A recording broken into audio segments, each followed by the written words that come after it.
One of my subscribers asked me what life was like on a bunker boat in New York, so I figured I'd put together a day in the life of a tugboat captain in New York. Welcome to my channel. I'm Tim, a professional mariner, an alternative energy enthusiast, and an adventure traveler.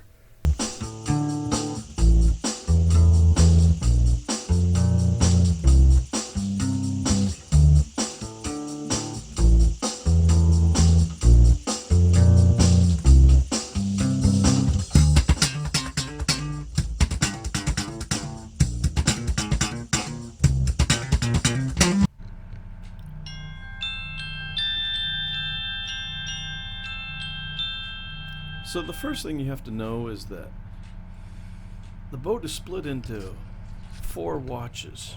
Two 6-hour watches for the captain and 2 6-hour watches for the mate. So my day starts about 5 o'clock in the morning. Get up out of bed. Do a few push-ups.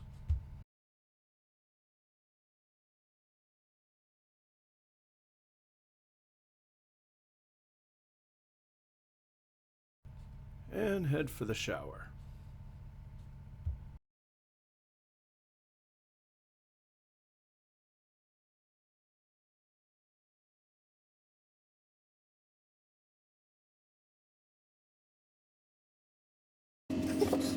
Then a few more push-ups.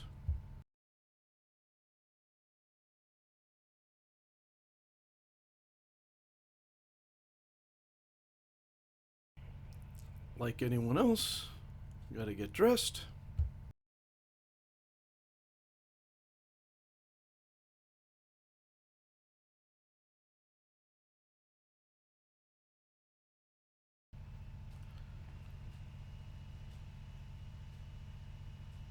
And then I'm off to go get some coffee and start the day.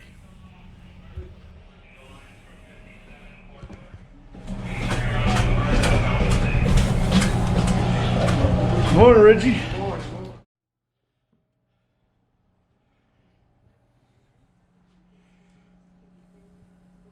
Ah, fresh dark coffee. Oh, and look at this. Looks like somebody forgot to order coffee filters when we went grub shopping.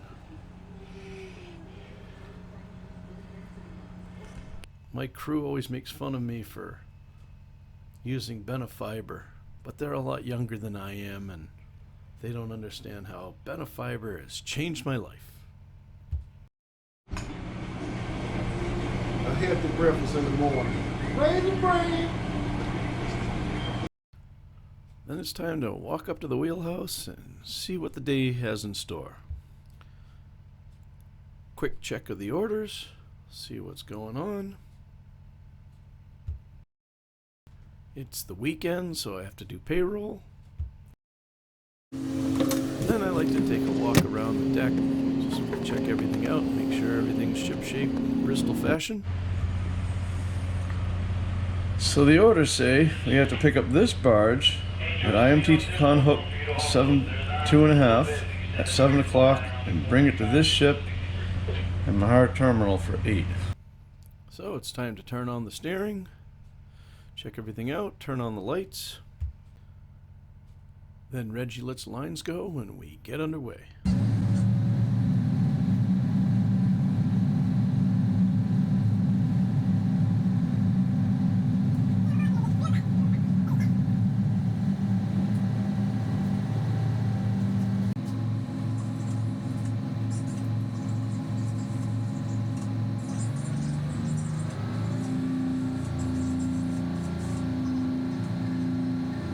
So as often the case, you try to be on time or maybe even a little early and you come over, it's like everything's all set, and we run into a problem, in this case a delay. There's our barge, and if you notice that black thing that goes all the way around, that's called the boom. It's a containment boom, just in case they ever spill any oil, it stays in there until they can get it, the cleanup crews can clean it up so it doesn't affect the environment. Anyway, all that stuff's supposed to be gone by now, and of course that's a different company, so we're one company that moves the oil, and the refinery or the tank farm over here is another company, and then we got to take it to a ship that's another company, and he's operated through a agent that's another company, and oh, the boom, that's by another company. So there's a lot of things that have to come together to make everything work out just right. But anyway, we'll sit here and wait for the boom to go, and then we have another problem. That's that we need to get in push gear, so we need to get around the back of this barge, but there probably isn't enough room for us.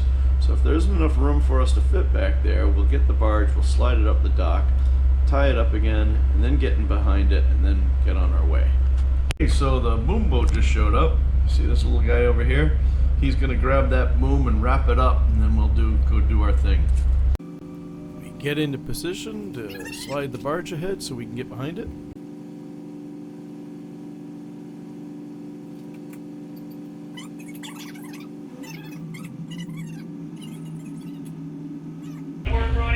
So while we're taking in the lines to slide the barge up so we can get in behind it, it's a good time for me to check in with traffic. We have to, all of our moves have to be controlled by VTS, Vessel Traffic Services. So we call them in on the check-in channel. Traffic from the Elk River.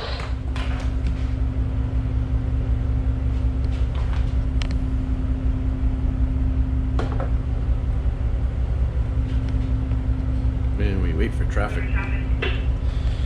Good morning, Tug Elk River over here at IMDT Conhook, 2.5 to 7. We're going to be making up to the loaded tank barge, double skin 305. Our dimensions overall will be 350 by 13, deep draft on the tug. I'd like to get underway and head up to Port Elizabeth to go alongside the ship, the Roosevelt there. I think it's probably going to be somewhere around, what's that going to be, like 68, something like that?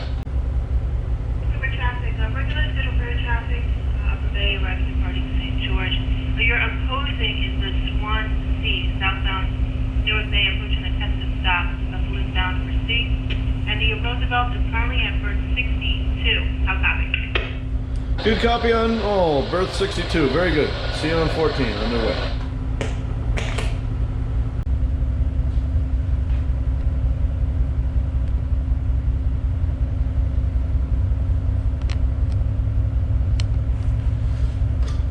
Reggie, when we do this, we don't have to go up too far. We can go up just a couple bits or whatever, and we're good. If you give me a good bow line and a good stern line, that's all I really need.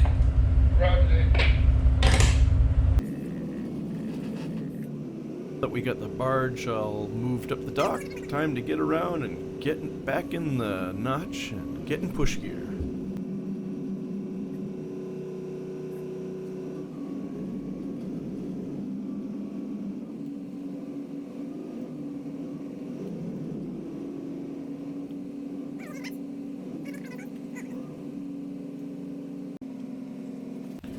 Once we get in the notch, we put a headline up to hold us in place, and then we put up one leg of the push gear and then the other leg, and then tighten it up with a winch.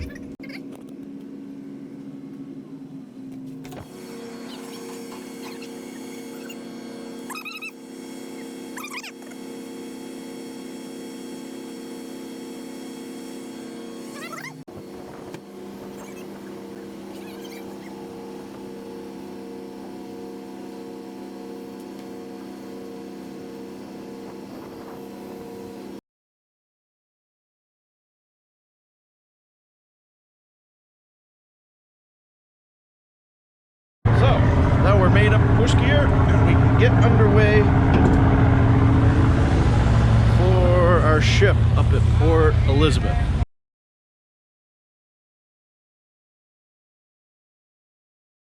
So now that we're in push gear, I can't see over the barge, so I come up to the upper house to get a better view. So this is the upper house. Turn this on, turn the steering on. Check the steering, check the engines, we're good. Turn the chart plotter up, turn the radar up,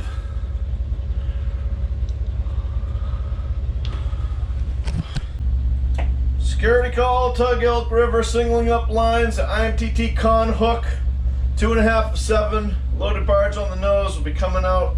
And westbound in the Kills, bound up for Shipside, berth 62, Port Elizabeth, Tug Elk River. Look at Reggie flip that line off like it's nothing. Last line on 10. All right, I'm gonna squeeze in the stern. Run the stern off a foot. Wow. After checking back in with traffic, we get underway and make our way through the Kills up to Port Elizabeth to go Shipside, give a big container ship a whole bunch of fuel.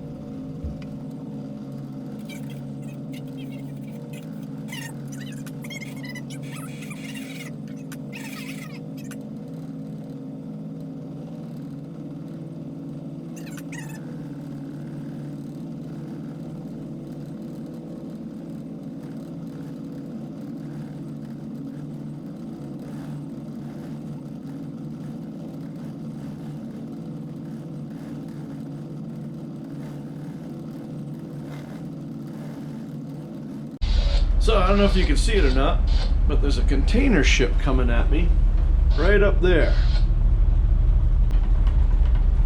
Swansea from the Elk River. Good morning on the Elk River. Come in, Cap. Good morning, Cap. I'm gonna hug the Bayonne side, see on one if that's cool with you. That's perfect, Cap. See you on the one. Thanks for coming in. Very good. Have a good trip out. You too.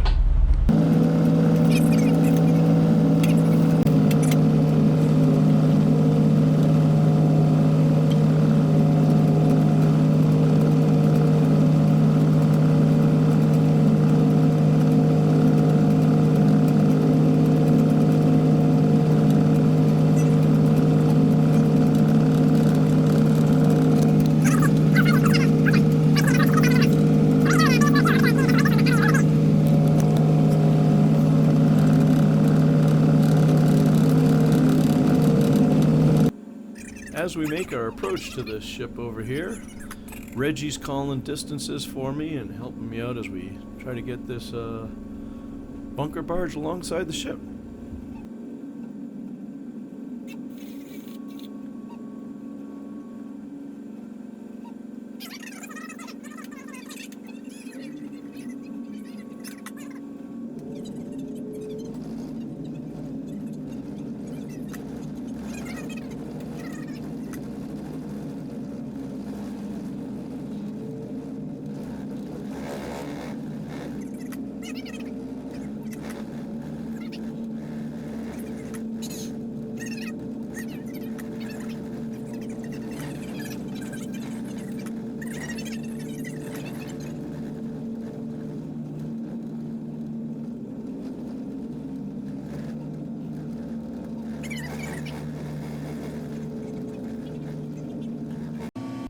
Once the barge is all secure, it's time to break the push gear down.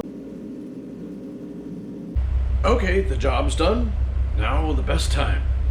It's breakfast time. First hard job right now. Reggie Deese, what time is it? Eat time. Breakfast time. So he's sitting there. Hey Danny, I see the muscle shirts came in. What are the muscles coming tomorrow? Yeah. Some people ask if we have cooks on the boats, and there used to be before there was a strike a long time ago. So right now the deckhand on the mate's watch cooks dinner. Other than that, everyone else fends for themselves.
We did another job in between here, but once you've seen one, you've seen them all.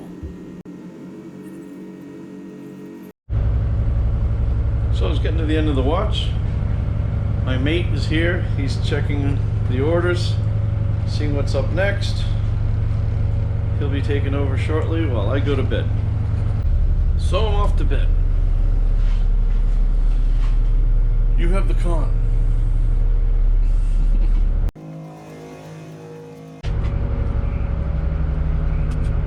So after my 6-hour watch, it's time for me to lay down. Then before you know it, it's 5 o'clock in the afternoon, time to wake up and start all over again for the next watch.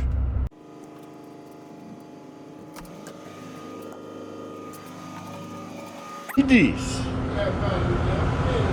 Ho ho, what are we cooking? Whole chicken. Whole chicken. You doing it on the...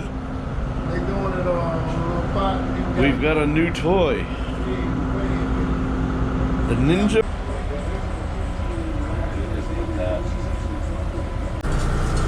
You ready for dinner? Ready, been ready. Chris working on the gravy. Woo woo, chicken, chicken. What a sight to eat all, man. What's up, Danny? Yeah. What we got going on? Pretty sunsets and confusing orders. It's time to go.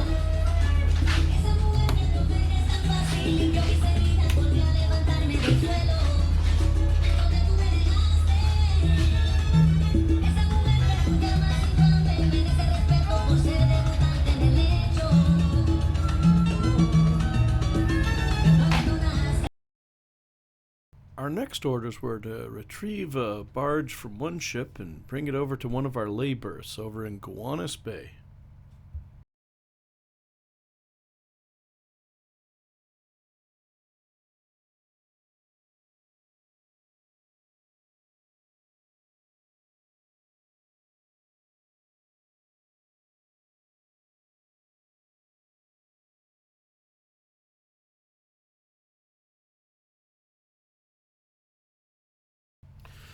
So in the interest of trying to make a video that doesn't last like forever, or at least 12 hours, I've had to cut a lot of stuff out, and we've done a few jobs in between there, but wanted to give you guys a kind of a broad perspective of what it's like to work on a boat in New York Harbor with good company and good crew. It's a great way of life, and thank you for watching. If you like this video, please consider liking and subscribing to it. I really need some subscribers. That would really help me out. Thanks again for watching. Try to leave me a comment if you want to see other types of videos like this.